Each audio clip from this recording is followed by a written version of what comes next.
The dust swirled low across the baked earth of Furnace Hollow, turning even the morning into a smudge. Heat rolled in heavy sheets off the timbered rooftops, and the air was so dry it whispered when it passed between the buildings. Folk gathered in silence, no one smiled, no one spoke above a breath. A wooden platform had been built the night before, rough and splintering. And on it knelt a figure bound and bent, hidden beneath a coarse burlap sack, belly curved outward with life she hadn't asked to bear alone. The sheriff's voice cut across the hush like a whetted blade. One woman. No kin. No dowry. No husband. Trouble for any man dumb enough to take her.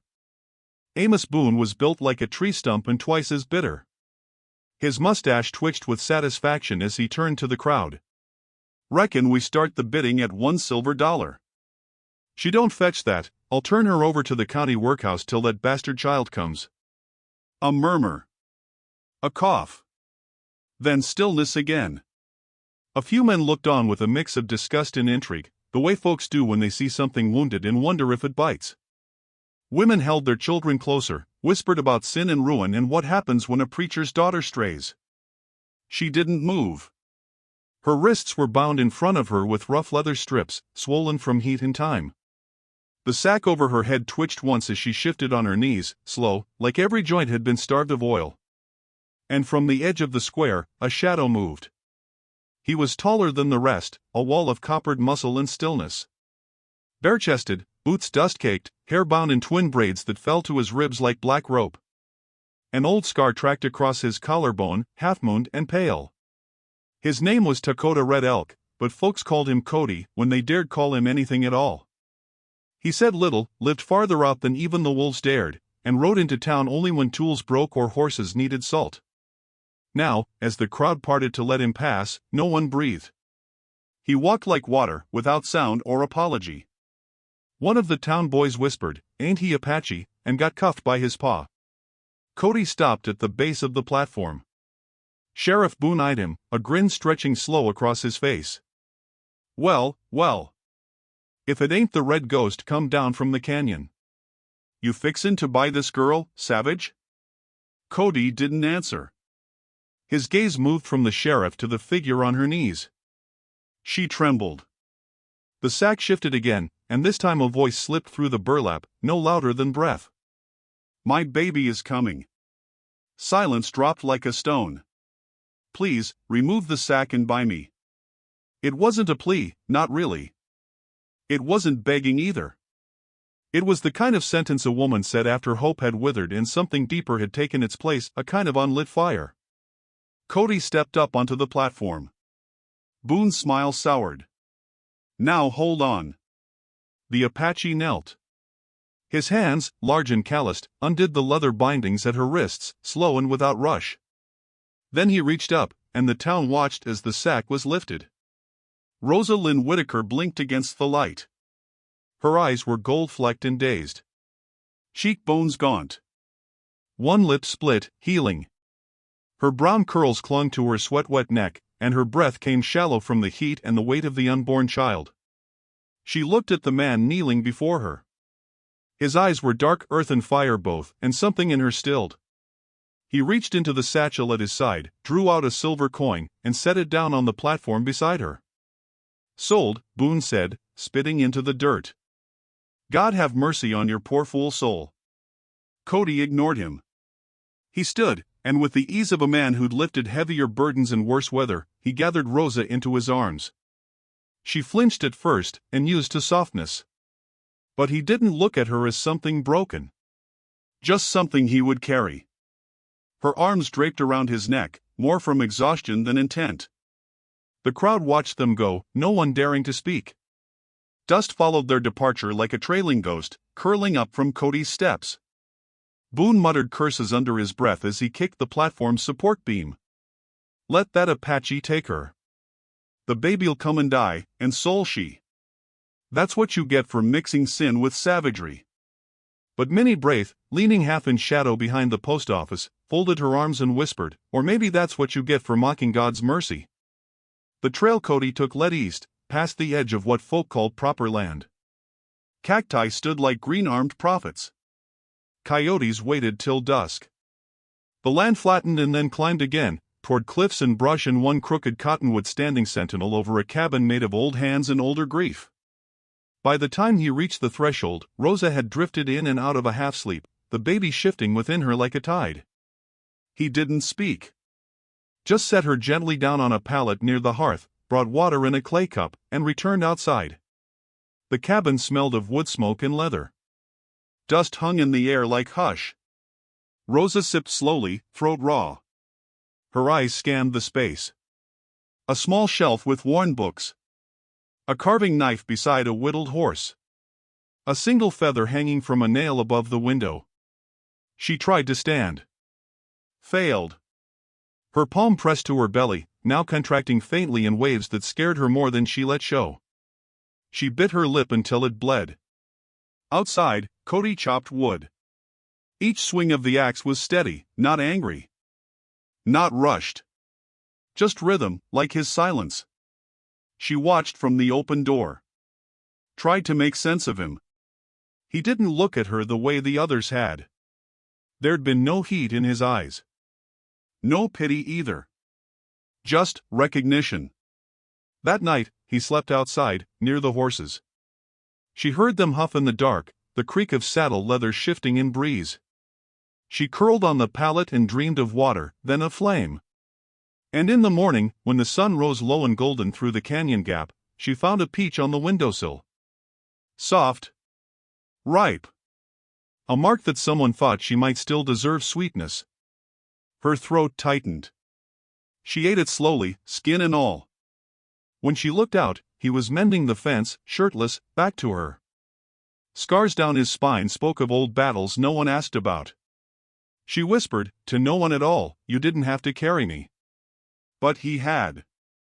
And somehow, that mattered more than anything anyone had ever said. Rosa woke to stillness, not silence, but a deeper kind, the sort where every sound is deliberate and rare.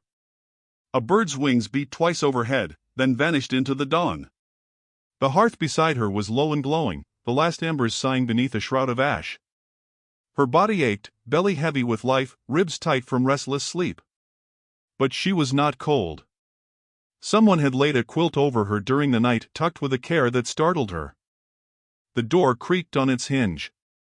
Outside, faint hammering echoed from behind the cabin. She pushed herself up, breath tight as the soreness spread across her ribs and back. The walls were lined with simple things, a basin carved from stone, 3 tin cups hung neatly, and a small shelf of dried herbs hung with twine. She touched none of it. A guest? A burden? A stray thing picked off the street? She didn't yet know which she was meant to be. She found her boots near the door, cleaned of dust. The smell of cedar and faint smoke drifted in as she stepped outside. Cody stood beneath the crooked cottonwood, shirt off again, driving a rusted nail into the corner post of the fence. One of the boards had split. He worked without gloves, calloused hands steady. A gentle limp tugged at his right leg when he shifted weight, a rhythm he neither hid nor favored. She watched for a while. He didn't glance up. Her fingers found her belly, rubbing the taut skin gently. The baby kicked once, slow and strong. Her breath hitched. "I can help," she said, her voice low. The hammer paused mid-swing. He turned, not startled, just thoughtful. A long beat passed before he shook his head once, almost politely, and returned to his task. She stood in the doorway a while longer, unsure if she was dismissed or protected. Then she walked back in, dragging her feet slightly on the rough wood floor so he'd hear her leave. The hours moved like honey. She boiled water in the basin, using the stove's heat. She washed her face. Combed her curls with her fingers until they obeyed. Found a clean rag, freshly folded, and tied it around her head. It wasn't vanity.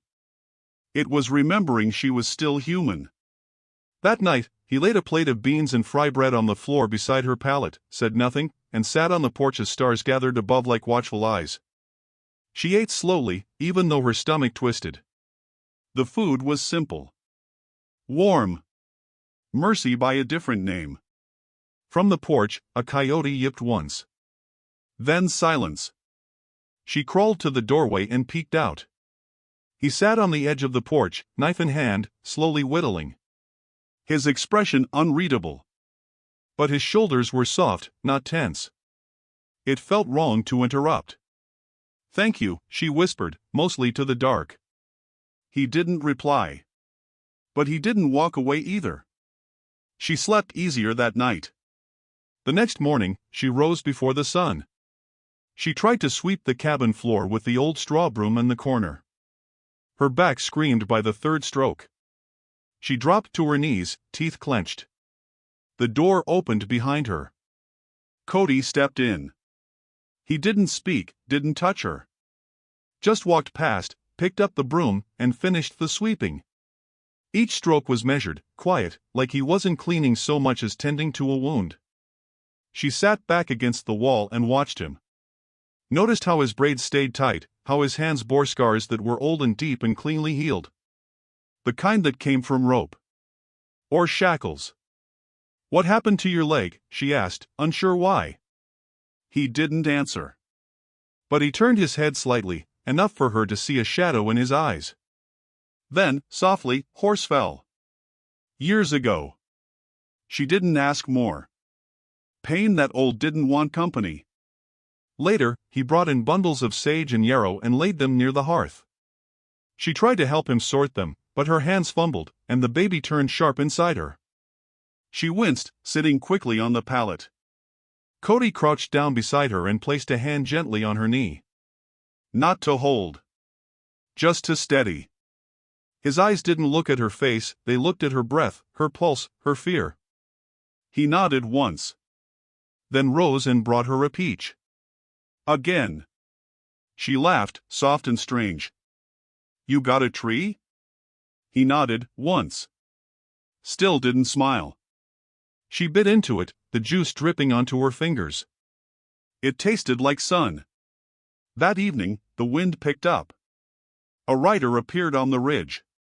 Cody stood outside, still as stone, until the man drew close.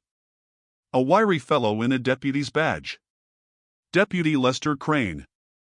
He rode stiffly, as if the saddle didn't belong to him. His voice was rough but not cruel. "Boone sent me," he said.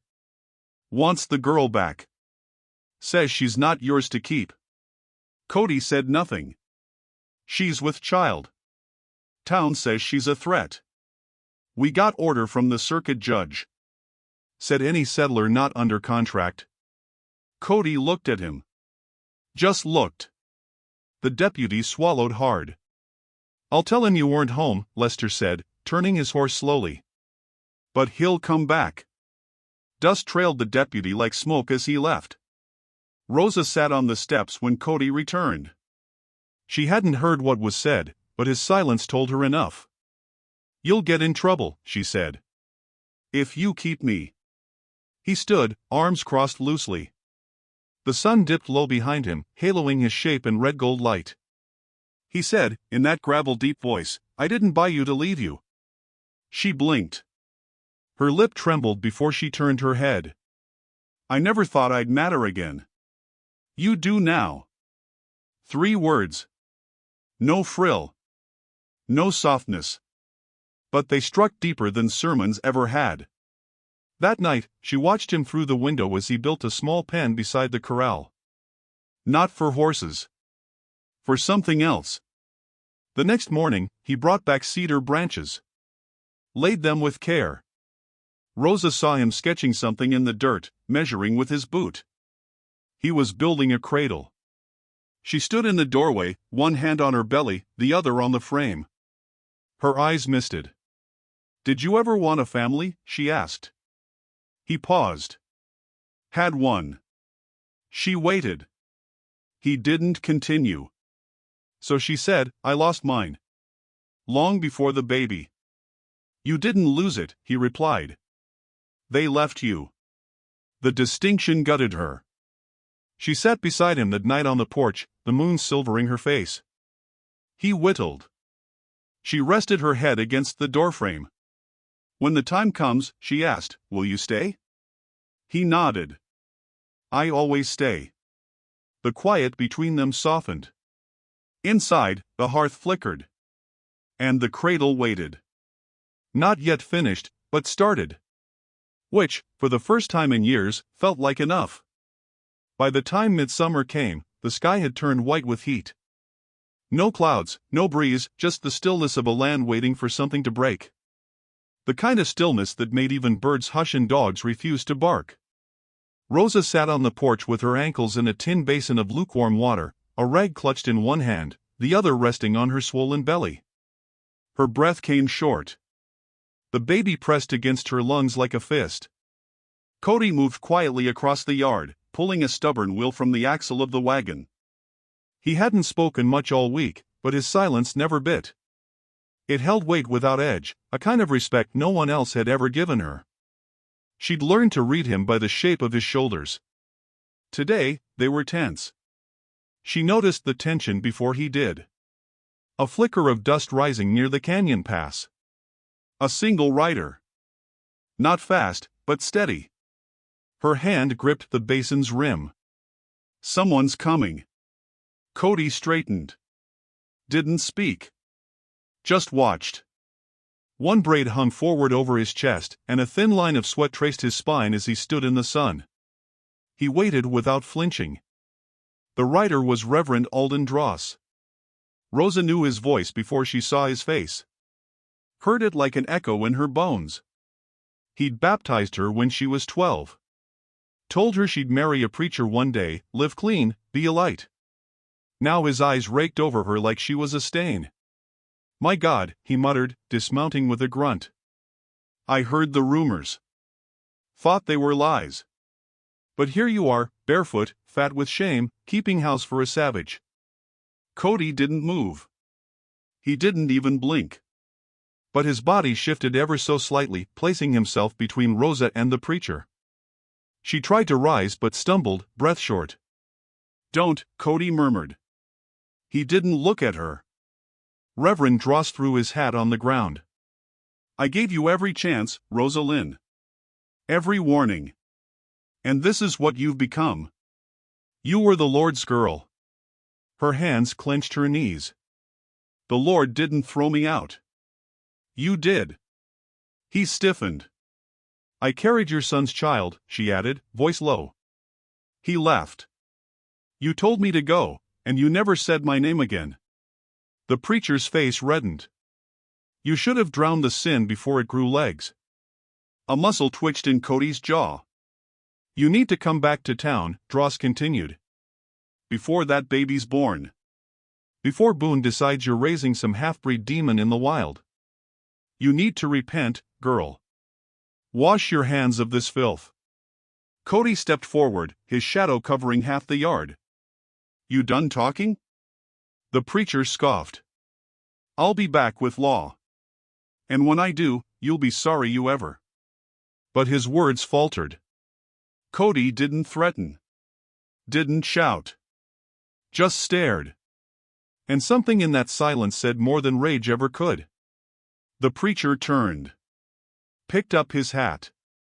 Mounted his horse in shameful silence, though he tried to make it look like pride. When he was gone, Rosa curled forward on the porch and wept into her hands. Cody brought her a cup of water. She took it with trembling fingers. "I never thought he'd come.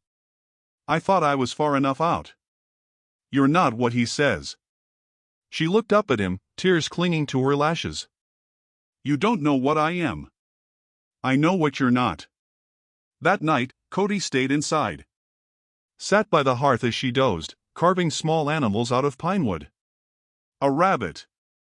A bear. A horse with one leg shorter than the others. She watched him with half-lidded eyes, the fire flickering between them like a heartbeat.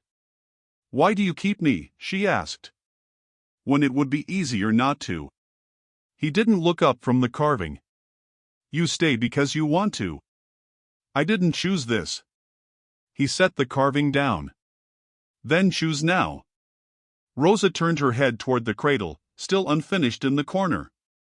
"I want to stay," she whispered. Outside, wind stirred the dry leaves. No rain came. The next day, Minnie Braith arrived on foot, skirt hitched high and apron flapping like a flag. Her gray hair was pulled into a crooked bun and sweat shone on her brow. "Storm's coming," she said, wiping her forehead with a kerchief. "Not in the sky, but from town." Cody offered her water. She took it, gulping like a mule. "Boone's calling it unlawful housing," she explained. "Says the baby can't be born outside the county's care. He's got Lester and 2 other boys riding out tonight. Claims he's bringing her in for the child's safety." Cody's hand flexed on the doorframe. Rosa clutched the edge of the table, breath shallow. "I won't let them take her," Cody said. Minnie nodded. "Didn't think you would. That's why I'm here." She opened her satchel and began placing items on the table: linens, herbs, a flask of clean whiskey, and a thin-bladed knife. "I've delivered more babies than this town's ever baptized. I'll stay till it's done." Rosa blinked back tears. Minnie leaned close, squeezing her hand. "Don't let their cruelty fool you. You're more woman than they'll ever deserve." That night, Cody saddled the horse and rode east, cutting through dry brush to a stony overlook where the trail forked. He waited under a juniper tree, moonlight casting his skin silver. Hooves approached around midnight. 2 riders. 1 lantern. Lester stopped when he saw Cody's silhouette. The other rider, a boy no older than 19, reached for his gun. Lester raised a hand. "Don't." "We've got orders," the boy whispered. "And I've got no fear left," Cody said. Lester dismounted. He walked a few paces forward, stopping just short of the line where the lantern light touched Cody's boots. "She's not a criminal, Cody. You know that. Then don't act like one." The deputy swallowed. "If she stays, Boone will make life hell for both of you." Cody's eyes didn't waver. "We already live in hell. We're building shade." Lester exhaled. Long and low. "I'll say I lost the trail. Once." Cody nodded. Lester turned, mounted, and rode back. The boy hesitated. But fear and doubt had crept into his saddle. He followed. When Cody returned, Rosa was standing barefoot in the doorway. Moonlight caught the round of her belly, her loose cotton dress clinging to her curves. "I thought they'd come." "They didn't," he said. He stepped up to her. She didn't move. The wind stirred her hair, and for once, she didn't hide her face. "You keep doing this." "Doing what?" "Choosing me." Cody lifted his hand. Let it hover. Then, slowly, gently, he touched her cheek. "I never stopped." Her breath caught. And in that dry, breathless heat, with no storm on the horizon, the rain still hadn't come, but something inside her softened. Something in her heart unfurled like a flower too long buried beneath stone. She leaned into his touch. And though no words passed between them, everything changed. The baby moved lower. By morning, Rosa's steps had shortened, her breath grew shallow, and her eyes stayed heavy with a quiet kind of knowing. Labor was coming, not fast, not yet, but sure as sunrise. The trail had begun, and no one could turn it back. Cody knew it too. He didn't say a word about it, but she caught him checking the water barrels twice, shifting blankets to the hearthside, touching the edge of the cradle with his thumb as if to test the world's readiness. He hadn't finished carving the headboard yet. A half-etched hummingbird remained frozen mid-flight. Rosa sat on the porch that day, rubbing her lower back with both palms. The air held stillness again, but this one wasn't peaceful, it was waiting. The way folk wait outside a locked door, not knowing what waits behind it. Minnie returned by dusk, this time on a borrowed mule, her basket full again, this time with cord, towels, and a bottle of oil that caught the last rays of sun like amber. She said little, only nodded to Cody, and helped Rosa settle inside. "I've got 3 days in me," Minnie said, stripping her sleeves. "That's how long I can hold Boone off with town law. After that, you'll need a miracle." Cody nodded once. "That's long enough." But the miracle never came easy in these parts. That night, Lester Crane rode in again. This time, alone. He didn't come fast, and he didn't wear his badge. The door creaked as he stepped onto the porch, where Cody was sharpening a stick of cedar. "I'm not here for her," Lester said quickly. "I'm here to warn you." Cody stood. Not aggressive, just ready. Lester glanced behind him, then leaned in, voice low. "Boone's done waiting. He's got the judge writin' papers saying the child's to be removed at birth. Says the woman is mentally unfit. Says she was found in Apache custody and could have been coerced." Rosa's hand froze on the cradle's edge. Minnie swore under her breath. That man wouldn't know mercy if it spat in his stew. Lester continued, eyes haunted. "He's coming tomorrow. With 4 others. Says he'll take the baby for its own protection and put Rosa on a train east. Claims she'll be better off in a state home for fallen women." Rosa sat slowly, her fingers white on the quilt. "I won't survive that again," she whispered. "I won't have my child raised in shame." "You won't be," Cody said. Lester stepped forward, voice shaking. "You can still run. Head south through the canyons. You know them better than anyone. If you leave before dawn." Cody's voice was quiet but final. "We're not running." The deputy looked down. "Then I'll do what I can to slow them." He mounted, hesitated, then looked back. "They'll be watching the trail. But I figure judgment's not always what comes by horse." He disappeared into the night, his lantern swinging like a distant warning bell. Inside, Rosa sat cross-legged by the hearth, breathing through the first dull ache. It wasn't the pain that scared her, it was what came after. "I can't do this if they take her." "You won't have to," Minnie said firmly. "We'll bar the door if we must." Cody crouched beside Rosa, his palm warm on her back. "Let me show you something." He helped her to her feet, slow and careful, and led her to the small window where the moonlight spilled onto the dirt yard. There, under the cottonwood, stood a second cradle, rougher, older, half buried in straw. "What is that?" "My sister's," he said. "I made it the week before they took her." Rosa swallowed hard. "Did she have the baby?" Cody nodded once.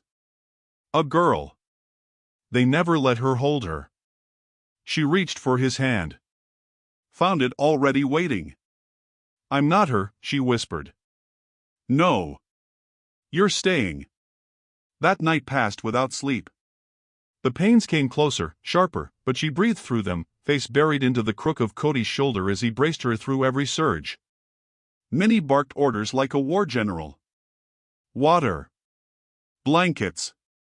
Boiled thread. She moved like a woman who'd long ago stopped waiting for permission. And outside, at the edge of the night, hoofbeats began. Slow. 5 riders. Cody opened the door and stepped out, his shirt tugged on hastily, his knife sheathed at his belt, not to draw, just to remind. Boone led the pack, face red with dust and fury. "I've got the writ," he bellowed. "Stand aside." "She's in labor," Cody said. "Don't care if she's giving birth to God himself. The child's being seized under county law. You're not taking her." Behind Boone, the other men shifted. Lester was nowhere among them. Boone dismounted. "Then you'll hang for obstruction."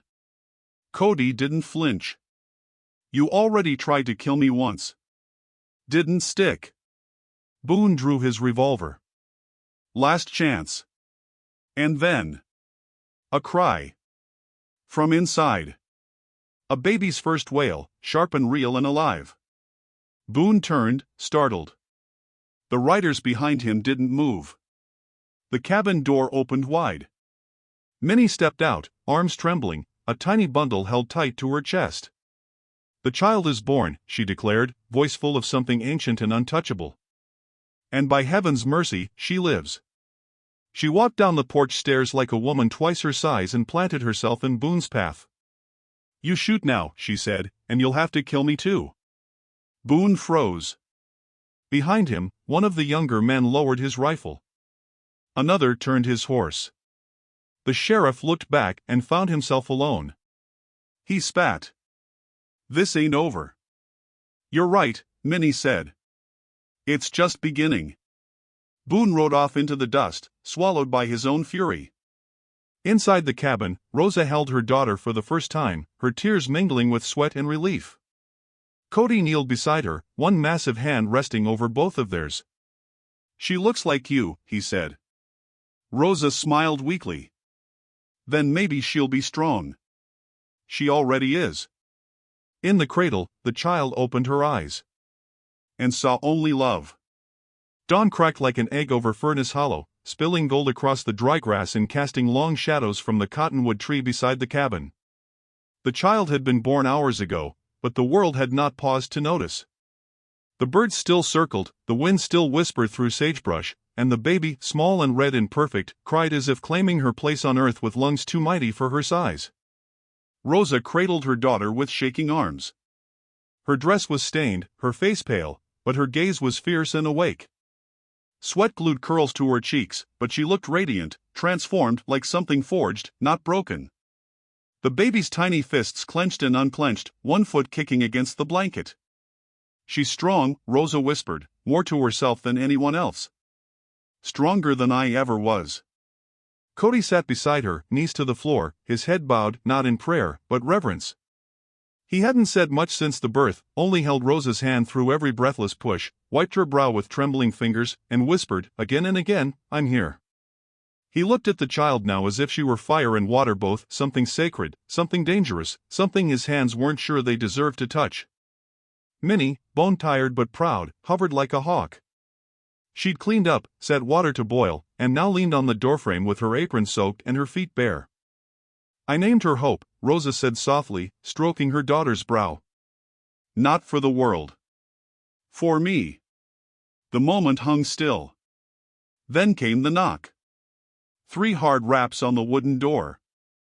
Not frantic, not uncertain, just final. Cody stood.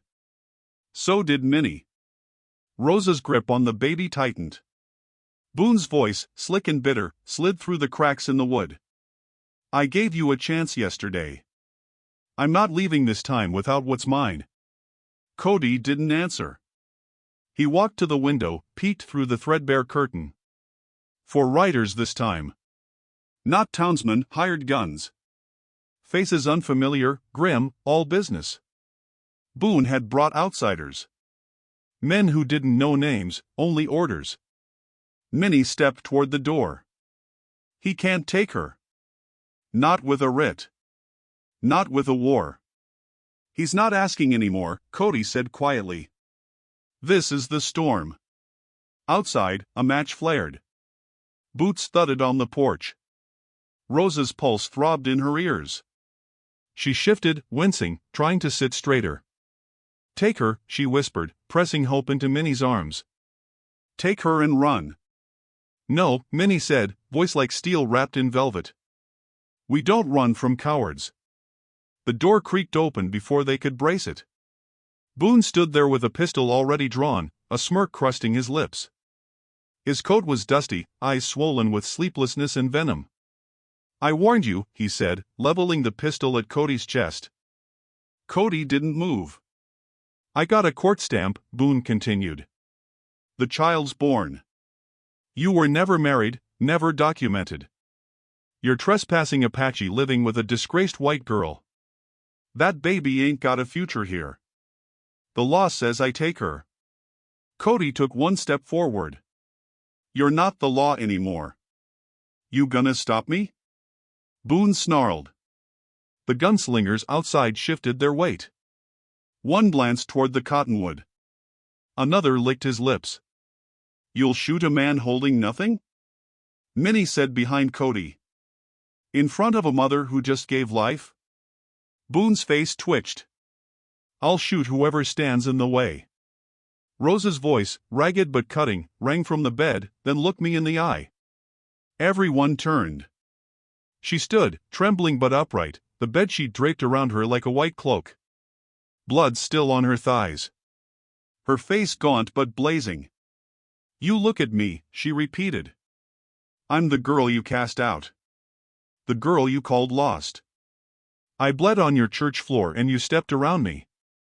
You think I'm still weak?" You think shame can kill what's already been killed? Boone blinked. His arm lowered slightly. Take another step, Rosa breathed, and I'll make sure your name dies with mine. Then, Cody moved. In a single, quiet gesture, he stepped between Boone and Rosa, placing one hand on Boone's gun and the other on his own chest. Not to fight. To block. Boone froze. The tension snapped like a string. A voice behind the gunslingers called out, calm and clipped, "That's far enough." Everyone turned. A figure on horseback approached from the ridge, Deputy Lester, rifle across his saddle, badge gleaming in morning light. He wasn't alone. Behind him rode 5 townsfolk. No guns drawn, but faces grim. Lester's voice cut through the dry air. "You've exceeded your jurisdiction, Sheriff." Boone looked betrayed. "What the hell are you doing?" "Bringing the vote," Lester said. "Town met this morning. Petition Judge Hanley at dawn. You're relieved, effective immediately." Boone's face drained of color. Lester dismounted. Walked calmly to the porch. "This family stays," he said. "The baby stays. And you, Boone, go home before someone sees how small you really are." For a moment, no one moved. Then Boone laughed once ugly and sharp and turned. "This town's gone soft," he growled. "Letting sinners and savages raise bastards like their folk." He mounted his horse and spat into the dirt. "Don't come back," Lester warned. Boone laughed. The gunslingers followed, eyes lowered. The porch held silence like a hymn. Then Minnie let out a shaky breath and laughed. "Well, hell. We did it." Rosa crumpled slightly, and Cody caught her, lowering her gently to the bed. The baby cried again, small, but insistent. "She's hungry," Minnie said. Cody nodded, but his eyes were only on Rosa. She was half lost to exhaustion, but smiling. "You stayed," she whispered. "Always." Outside, the wind moved for the first time in days, rustling the cottonwood leaves. Later, Cody finished the cradle. The hummingbird found its wings. He placed the baby inside, nestled in hand-sewn cloth. Rosa lay nearby, sleeping peacefully. Minnie cleaned the dishes. Lester sat quietly on the porch. And when night came, Cody stood in the doorway, watching stars pierce the velvet sky. He'd seen death. He'd buried love before. But this was resurrection. Hope stirred in the cradle. And somewhere deep in the stillness, the land whispered back, "She stays." And if you ever pass through that cabin in Furnace Hollow where the cottonwood leans toward the sun, you'll find no plaque, no monument. Just the sound of a baby's giggle, a cradle that rocks easy, and 2 hands, Apache and settler, working the same earth. Because sometimes the bravest thing a man can do is not walk away.